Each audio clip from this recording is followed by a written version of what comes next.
o livro de Esther todo, ok? Mas eu coloquei antes dois textos que não está no livro de Esther, mas que vai dar uma compreensão para entender a profundidade do que o livro quer transmitir. E você vai ver como ele está atual.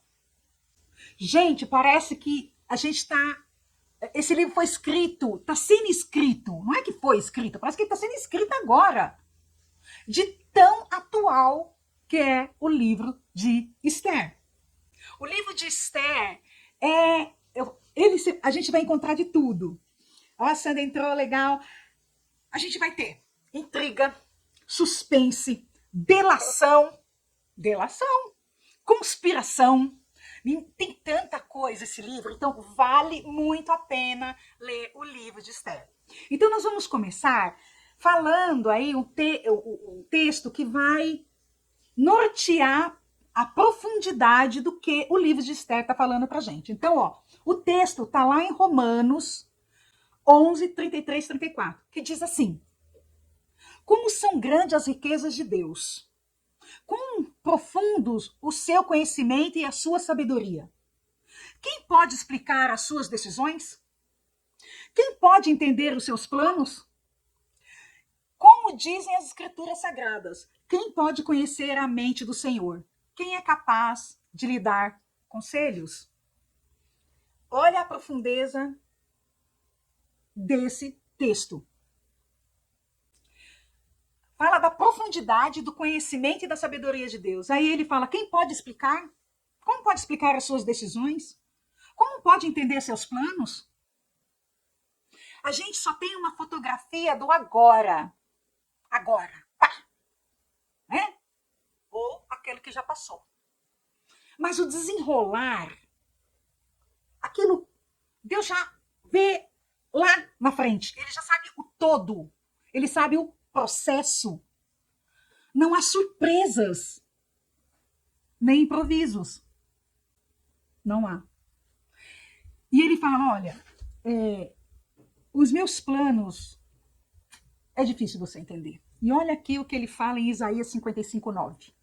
Assim como o céu está muito acima da terra, assim os meus pensamentos e as minhas ações estão muito acima dos seus. Sabe aquela solução que você tem pro agora? Então, que às vezes não resolve. E às vezes a gente também não tem solução. É verdade, Deus tem. Só que às vezes não é para agora, é para um futuro. E a gente tem dificuldade de entender esse que está à frente, esse tempo que está à frente. Porque a gente só tem o agora. E às vezes esse agora nos angustia demais. Nos tensiona demais.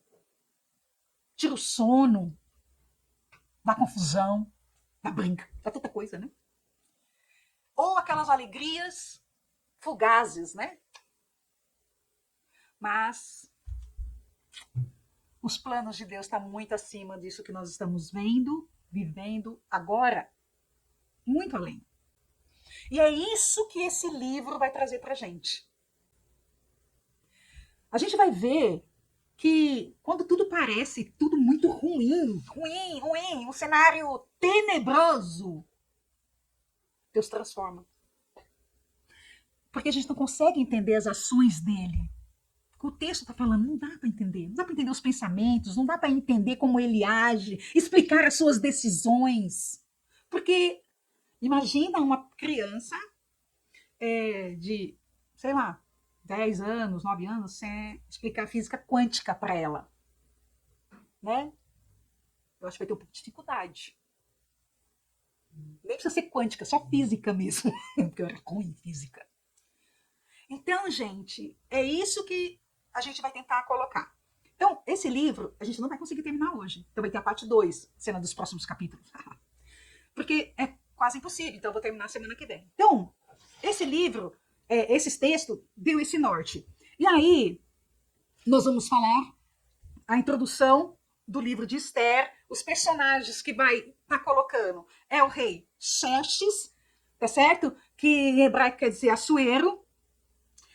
Vai ser a própria Esther, tá certo? Que era chamada de Hadassa. judia, né? Hebraica, vamos dizer assim. Vamos falar de Amã, o vilão. Da rainha Vasti. Mardoqueu, que é o tio de Esther. Ou Mardocai, que pode ser Mardoqueu ou Mardocai. Então, são os personagens principais que nós vamos estar vendo aí, tá certo? Interessante que na Bíblia só tem 2 livros com nome de mulher, que é Ruth e Esther. O livro de Esther não aparece a palavra Deus. Verdade. Nos 10 capítulos não aparece a palavra de Deus. Mas, gente, ele está presente em cada detalhe. Não aparece a palavra Deus, o nome Deus, mas nós vamos vê-lo agindo de várias maneiras. Sabe quando você acha que você está abandonado por Deus, que toda situação Deus não está mais no controle? Ele está no controle. Pode acreditar. Acredita. Ele tem controle. O livro mostra isso. A gente não lê Deus, mas ele está presente em toda a situação ali. E aí, então eu vou fazer uma introdução, tá certo? Quem foi esse personagem principal, Esther? Então, era uma jovem da tribo de Benjamim.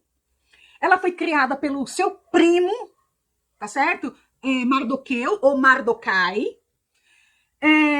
Eles estão em Suzã, tá certo? Que é uma das capitais do Império Persa, que estava, né, sendo com o reinado de Xerxes ou Assuero. É a mesma coisa, porque quando manda o nome muda para hebraico, muda o nome, né? Já sabe disso. Tô falando coisa, tô falando outra, mas é a mesma pessoa. Mesma coisa se você me chamar de Lu, ou de Maria, ou de Nena, continua sendo eu, tá? É que Nena é pra família, né? Lu, os amigos, boa parte dos amigos, né? Maria também para outra parte dos amigos. E ainda tem gente que me chama até de outra coisa, de Luzi, continua sendo eu. Então, essa moça, eles estavam fora da sua terra. Essa moça era órfã, numa terra estranha, que tinha sido levada de cativeiro. Vai vendo, olha o cenário. Pensa num cenário ruim. Pensa você sem pátria. Seus pais morreram, criada por um primo. Olha o cenário. Não tá fácil. No meio de um povo que não cultuava, que não proferia a mesma fé. Ó, deu para entender, né? Bom, os propósitos do livro. Narra então a história, né, uma história obscura de uma jovem judia que se tornou esposa de um rei. Nós vamos ver que rei era esse, a importância e o poder que esse homem tinha. Era muito grande. Ela foi usada como um instrumento para a preservação do seu povo, uma jovem órfã. Ela foi usada para a preservação de uma nação, de um povo. Tem como propósito mostrar o caminho da providência de Deus no meio dos seus escolhidos, no meio de uma confusão onde tudo podia falar assim, não, vai dar tudo errado. Tá dando tudo errado, vai dar tudo errado, não tem mais jeito. Não, era esse cenário. Então, narra a história de outra tentativa do extermínio do povo judeu. Olha, quando Assuero era lá rei, pelo vilão Amã, que nós vamos ver. Mostra como a providência de Deus frustrou os planos perversos de um amalequita, que é o vilão chamado Amã. Por que fala que ele é amalequita? É uma coisa bem interessante esse negócio dos amalequitas, porque esses amalequitas, eles eram terríveis. Esses amalequitas eram bárbaros. Tanto é que o profeta Samuel, lá, quando estava o rei Saul, que teve uma guerra, falou, olha, extermina esse povo. Extermina esse povo, porque o povo era bárbaro, perverso, ruim. Pensa no povo tirano. Só que Saul não obedeceu. Ele poupou o rei, pegou os despojos, né?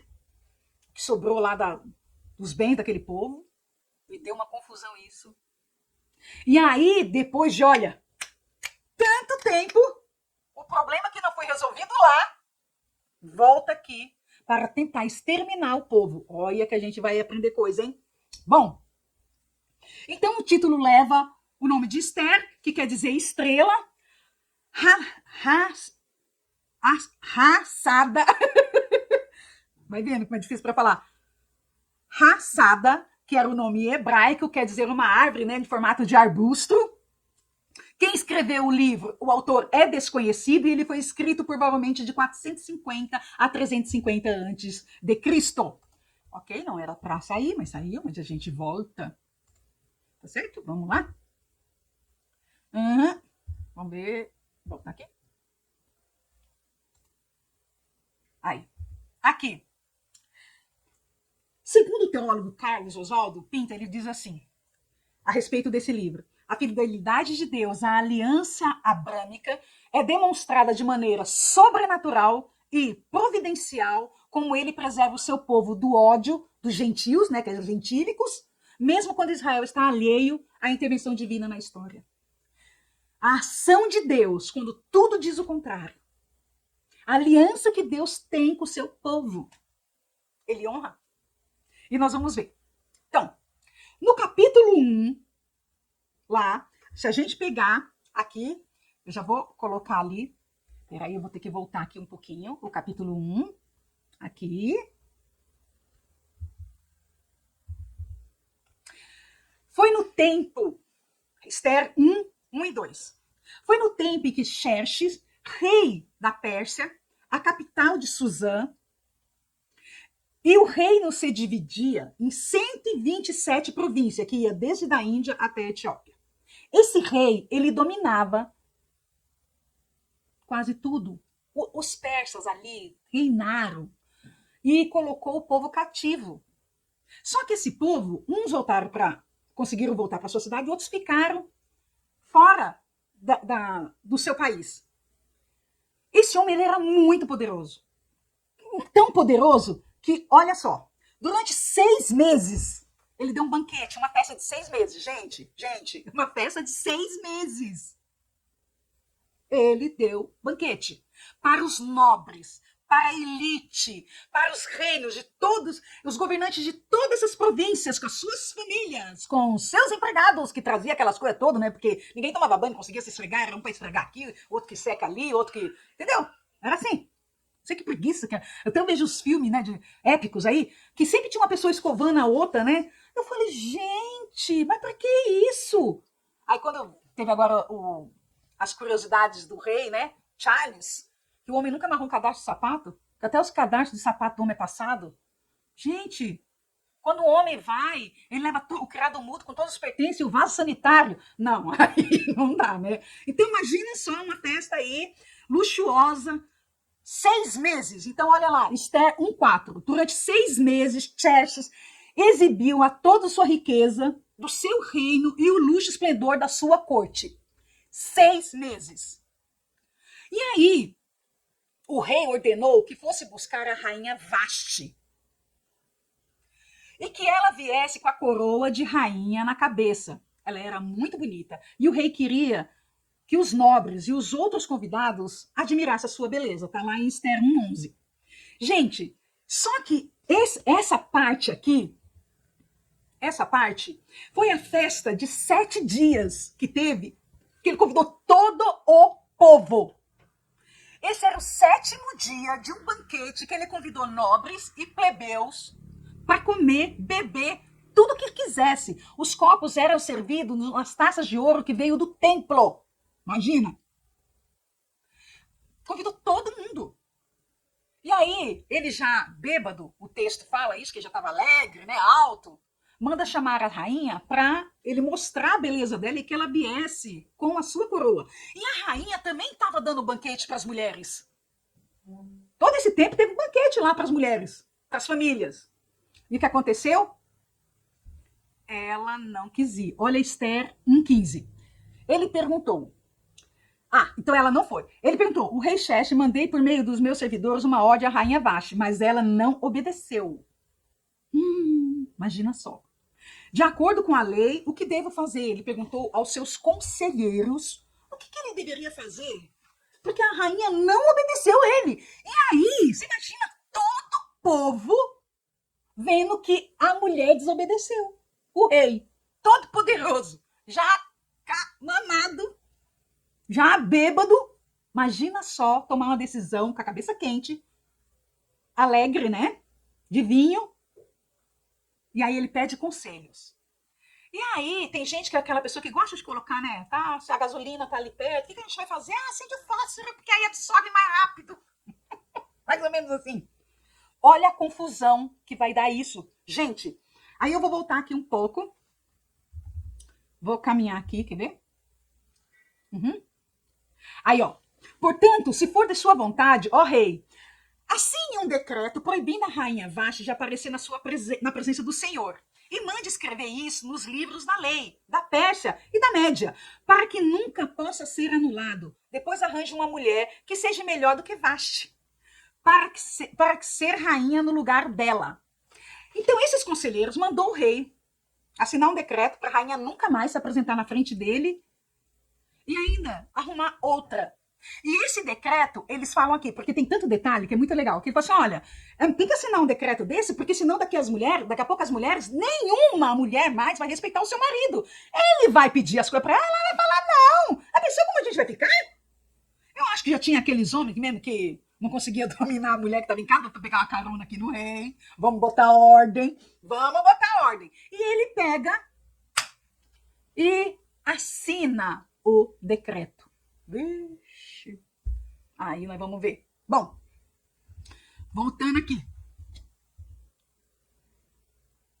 Aí, só colocando para vocês relembrando, o banquete, a consulta, né? Que eu falei aí dos maridos, que tava preocupado, né? Como é? Se a rainha não tá obedecendo o rei, como é que a minha mulher vai obedecer em casa? Vamos arrumar tudo isso. E aí, ele fez esse decreto. Vamos para o capítulo 2.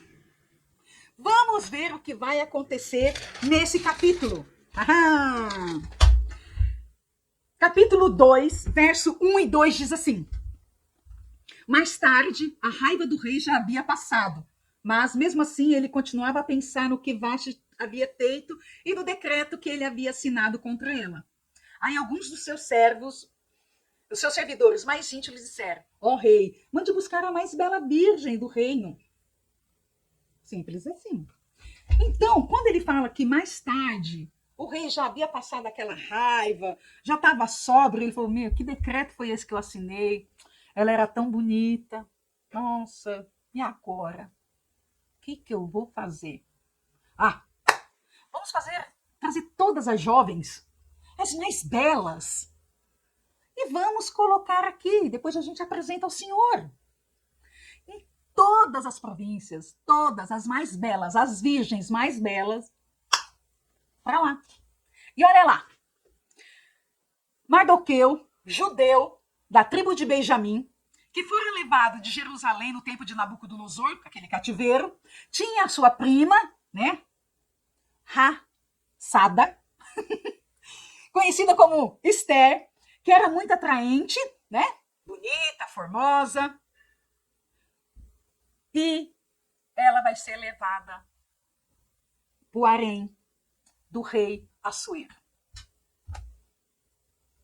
Ela esconde, Mardoqueu fala para ela não revelar a sua origem judaica. Tanto é que ela foi chamada de Esther, não estava mais com o nome hebreu, judaico. Não estava. Então, não revelou. Ela foi escolhida para fazer parte do harém e um eunuco que cuidava do harém do rei, ele achou ela muito bonita e colocou ela num aposento diferenciado, melhor. Ganhou a aprovação dele. E aí, gente, eu vou falar para vocês uma parte. Vocês sabem quanto tempo elas ficaram se preparando para se apresentar ao rei? Sendo produzidas, embelezadas, tudo. Massagem, óleos, perfumes. Um ano. Agora eu te pergunto. Tem homem, tem marido, namorado, acompanhante que acha que a mulher demora 4, 5 horas no salão, que demora muito para ficar bonita. Imagina! Essas mulheres do harém, 1 ano se prepararam para apresentar-se ao rei, para ser escolhida a nova rainha. Viu? Ó, fala aí, eu, com 1 ano de tratamento eu ia ficar melhor. Eu ia ficar bonita na foto. E ela foi escolhida, tá certo? E aí, vamos lá. Esther, mesmo com tal posição, ela não se esquecia do primo. Não se esquecia dos seus conselhos. Temente a Deus. E o primo dela ouviu um plano contra o rei. 2 soldados, 2 guardas, estavam tramando contra a vida do rei. E o primo dela, o Mardoqueu, contou para Esther. E Esther vai e conta para o rei que o primo contou que 2 dos seus soldados estavam tramando a sua morte. Gente, e aí começa uma, vamos dizer assim, uma aproximação de Mardoqueu com o interior do palácio. Aparece o nome dele no interior do palácio.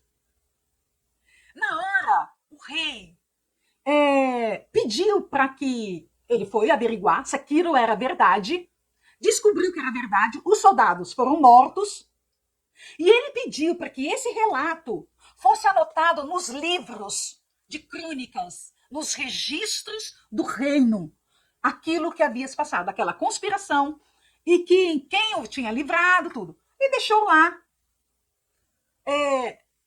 registrado apenas. Gente, se eu te falar que eu vou ter que parar cena dos próximos capítulos, por causa do horário. Eu vou tentar terminar quinta ou na próxima semana. Mas, gente, o que eu quero guardar aqui? Antes de entrar no capítulo 3, porque não vai dar para falar do capítulo 3, porque ele é um pouquinho... vai passar bastante do horário e eu já estou aqui falando. Lembra de uma coisa. Lembra da introdução. Uma moça órfã, criada por um primo, numa terra estranha, que tinham sido levado cativo. Ela não tinha pátria, ela não tinha família, e a sua crença estava ali sendo perseguida, porque não era a maioria. Lembra disso. Lembra do cenário e a transformação que Deus pode fazer. Essa moça, ela foi escolhida rainha. Rainha. Ela saiu daquela situação e ela já está dentro de um palácio. Se fosse a sua história, se você tivesse no começo dessa história, como Esther, que história você estaria traçando para você? Só derrota? Eu vou morrer aqui, vou ser escrava para sempre, não tenho família, não tenho ninguém, nem sei se eu vou casar, se não vou casar, se meu primo morrer, eu tô só, uma mulher só naquele tempo, não valia nada. Como é que seria os teus pensamentos nesse cenário? Quais seriam os teus pensamentos? Mas aí eu quero deixar os 2 textos que nós começamos. Como são grandes as riquezas de Deus? Como são grandes as riquezas de Deus? Como são profundos os teus conhecimentos e a sua sabedoria? Quem pode explicar as suas decisões? Quem pode entender os seus planos? Como diz as Escrituras Sagradas, quem pode conhecer a mente do Senhor?